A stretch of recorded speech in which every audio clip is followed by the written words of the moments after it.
Hey guys, welcome back to the studio with Nash Cadaver, Rocket X, and myself. We have Brave Collective versus the Afterlife coming up. The Afterlife, an incredibly strong tournament team throughout their history, making very, very deep runs, beating exceptional teams. Thus far, this tournament, they've beaten Spaceship Samurai and Galaxy Spiritus. Spaceship Samurai, unfortunately, didn't have that great run. Galaxy Spiritus knocking out Try earlier, which is fantastic given that they only had a few days to prepare, like we mentioned. On the other side, we have, sorry, that was Brave Collective beating those guys. The Afterlife, in fact, beat Tissue and Circle of Two. Tissue known for their postings, CO2 known for possibly the change of sides in the previous Northern Invasion, shall we call it? If well, it's World War B, isn't it? Some big names coming through this tournament so far. Do Brave have the chops to go up against the Afterlife? They lost their old captain, Calderon, to Waffles. He's been running them, although Waffles are out of the tournament. Brave are still in. Maybe he's considering that membership, maybe wants to come back to a better team.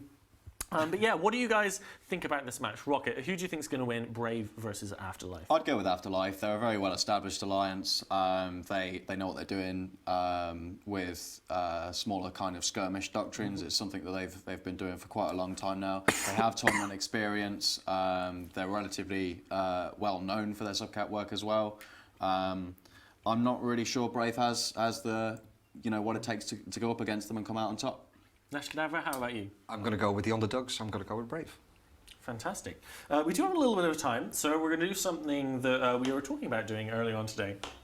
We're going to have a little bit of Q&A via Twitter, if that's okay with you guys. Yeah. They can ask about the production we put on, about the Alliance tournament.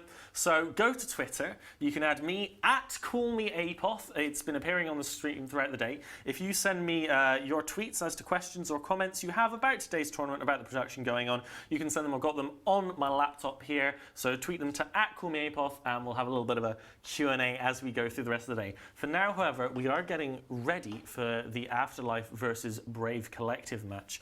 Let's have a look at what these teams brought in their last match. Brave Collective brought the beautiful TFI core that we've seen so many teams bring. That's double TFI, EOS, Oneros, Sveeple, double Confessor, really doubling down on the T3Ds there, Purifier for Bomber, bit extra DPS, and the Crew, the 2-point frigate Newts, Webs, really fantastic little shit for 2 points. Made down from 4 due to it being a Blood Raiders tournament.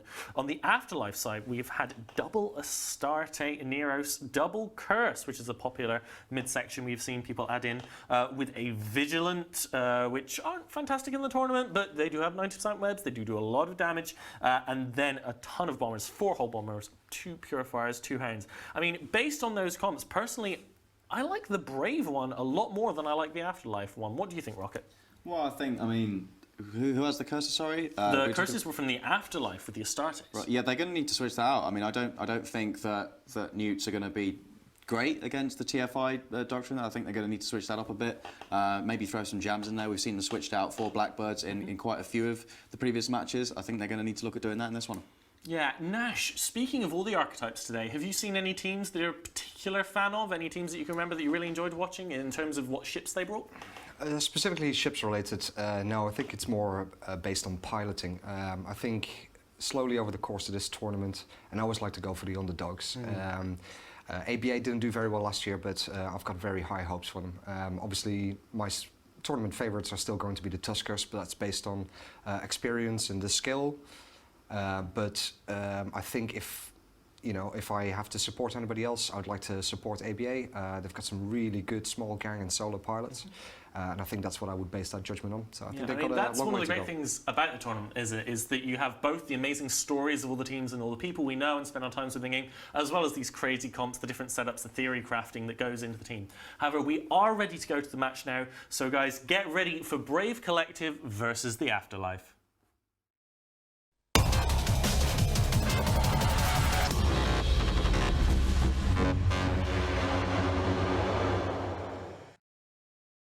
Hey guys, welcome to the end of day 2. We've got Brave Collective versus the Afterlife in this Alliance Tournament 14 match winners bracket.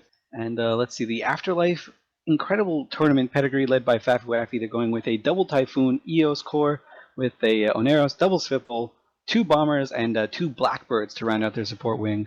Moderator, tell us a little bit about the Brave Collective team.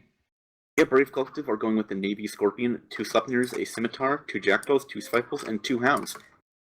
And you can see on screen the angles that these guys warped in at, both very similar. They're not at a straight angle, so they're a little bit closer to each other than they intended to be, but that's probably going to fit both teams equally as well.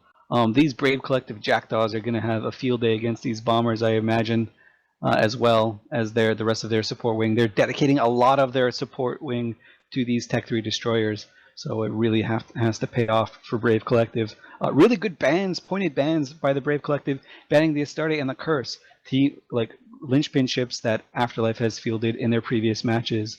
Meanwhile, the Afterlife has banned a Kitsune and a Hyena, indicating that they don't want to lose the jam more and they want to get controlled too much by missile spam. Moderator, what can we expect from these teams?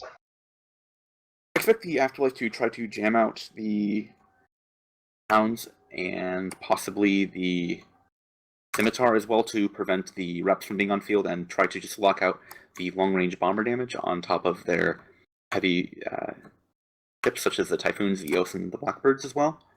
But let's see what they decide to do. The match is underway, and we see these Sveeples from the Afterlife team right out front, waiting to do a bit of a screen, or they're going to try and run around and grab on the Brave Collective Oneros. Meanwhile, Brave Collective is charging in with their Svipple wing, charging straight at it. At least one of them, Sahari Walsh, is charging right in, and he is caught. The other Svipple is hanging a little bit to the back. Yeah. All Brave Collective are losing a Sleipnir straight off the bat. He's not getting any reps. He got a jam cycle off. The Afterlife pilots were holding their jams on the Scimitar, and they didn't jam him, so it made it think that he was safe. He was not, in fact, safe. The Scimitar got jammed. Sleipnir dropped straight through armor. Sleipnir dropped straight through armor, and he realized he had to charge his ASB. Maybe he wasted 1 or 2 cycles there, but the Scimitar has got the reps on him. The Sleipnir is safe for now. Meanwhile, the Afterlife are losing a Svipple right now that is caught by the Brave Collective team. Let's see how long it can tank for. I think as the Sleipnir continues to use his ASB charges against this Afterlife cruise missile comp rather, it's eventually going to break. I don't think the Scimitar, through the jams, eventually he's going to fall, and then the Sleipnir won't be able to be maintained. Yeah, Brave Collective have swapped targets from the Svipple. At least their support wing is just attacking the Svipple. The main targets are shooting the Fleet Typhoon of Afterlife, owned by Pandy and piloted by Pandy. It's interesting, the Afterlife is swapping some reps between the Fleet Typhoon and the Svipple, trying to keep both alive. The Fleet Typhoon is entering armor, though, as the Sleipnir belonging to Brave Collective is going down. Let's see if it can hold out a little bit longer. If they can get a little bit more damage, they might have a chance. And one Sleipnir goes down, and a Svipple goes down as well for Brave Collective. That's a large chunk of their damage in the Afterlife Heavy Fleet Typhoon that is currently gaining back armor. He is instructor, but he is gaining back armor. What a play. That's absolutely key. Now the DPS from the Sleipnir and the Svipple, and now another Svipple are down. They don't have the critical mass in order to actually break the Fleet Typhoon. The Fleet Typhoon is going to have that reactive armor hardener. He's adjusted to the incoming damage, and it's simply not enough to break him. They're switching off their damage to Head Kandir and his Svipple, but they're not on top of him enough, and he's pulling range. Yep, the Afterlife are playing this really, really well. They've got another Sleipnir down, and it is going to tank for about 9 cycles, and then it is going to drop. The reason that happens is because the Sleipnir has fitted an extra-large ancillary shield booster, which has 9 charges. It doesn't use cap, but reps an obscene amount. After those 9 charges are gone, you have a minute almost of reloading that. So that, as we see what's happening right now, 9 charges are gone. That Sleipnir is getting Scimitar reps, but it is still going to chunk through its structure and armor right now. There's no way it can survive to this volley damage from the Afterlife team. And there it goes. Oh, nope, he pulled back armor. Way to make me look silly. Now he's dead. Critically, as well as the Brave Collective has completely lost all of their links, so they're going to have much less efficient reps from the Scimitar, and they're not going to have the resist that the Sleipnir links were giving them. Now that Brave Collective have lost over half their points, Afterlife is just snowballing this. They've already got tackle onto the Jackdaw, the Scimitar's jammed out. Afterlife have won this in an absolutely dominating fashion. Initially, it looked kind of sketchy for Panda as he was into Hull, but Afterlife kept their calm and were able to do exactly what they needed to win the match. Yep, shout out to the ECM wing of the Afterlife team making a really good decision. They jammed out the Hounds and some of the Svipples, not focusing too much on the DPS of the Brave Collective. We see some much less trained teams just focus their gems on either all of the ships or some of the DPS ships. The Afterlife guys know that they can jam out these hounds almost 100% and make them completely worthless. Those hounds do a lot of damage to Typhoon hulls, and they haven't gotten a lock this entire time, I guarantee it. And the Blackbirds are spread apart and safe, so even if this T3 Destroyer wing got free, which they couldn't do, then they still would be sitting pretty in the Blackbirds. Really good show. We can see the Afterlife with their control bar almost always completely applied, holding back some pivotal jams early in the match to try and juke the Brave Collective, and that's exactly what they did. Brave Collective now losing a Simi and a Navy Scorpion simultaneously, and the Hounds are just sitting there unable to lock anything. Yeah, I'm impressed again. Afterlife bringing what's been a tried and tested Fleet Typhoon core and executing it correctly. Brave Collective not really able to have an answer for it. Yep, that's exactly right. And this is something we've seen some of the better teams taking this in today's matches, specifically in the second round of the winners bracket matches. Always taking these Fleet Typhoon cores because it's solid. It's really, really easy to pilot once you've piloted them for a long time. Like once you're used to them, it's a solid baseline. It's strong against basically everything, and it's not going to get cheesed out. And you don't want to go into the losers bracket at this stage. It is absolute hell down there. The elimination bracket is filled with incredible teams that have won Alliance Tournament matches all the way to the final weekends. Now Brave Collective will be living their afterlife in the losers bracket. Absolutely. It certainly will. The elimination bracket will be pretty harsh for Brave. Hopefully they can make it a little bit longer. Otherwise they will have to be giving their 7-0s in chat as they are eliminated from the winners bracket and have to make their way through the elimination bracket. Afterlife, really good stuff from them. Pandy almost dropped, but he was in control the entire time, made some really good trades, incredible decision making. Big ups to the Afterlife Blackbird squad because they basically won the match for the Afterlife squad by securing the early game. And with Brave Collective having no ships left, that is it for us. I'm going to send it back to the boys in the studio.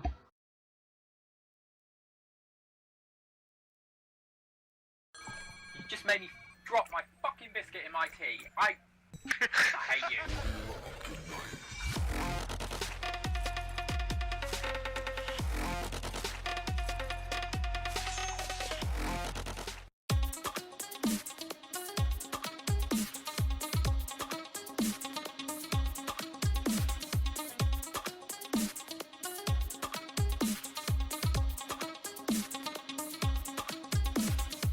I'm in a mower.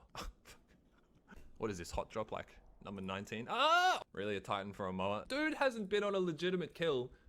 Alright, just small ballers, mate. Small ballers.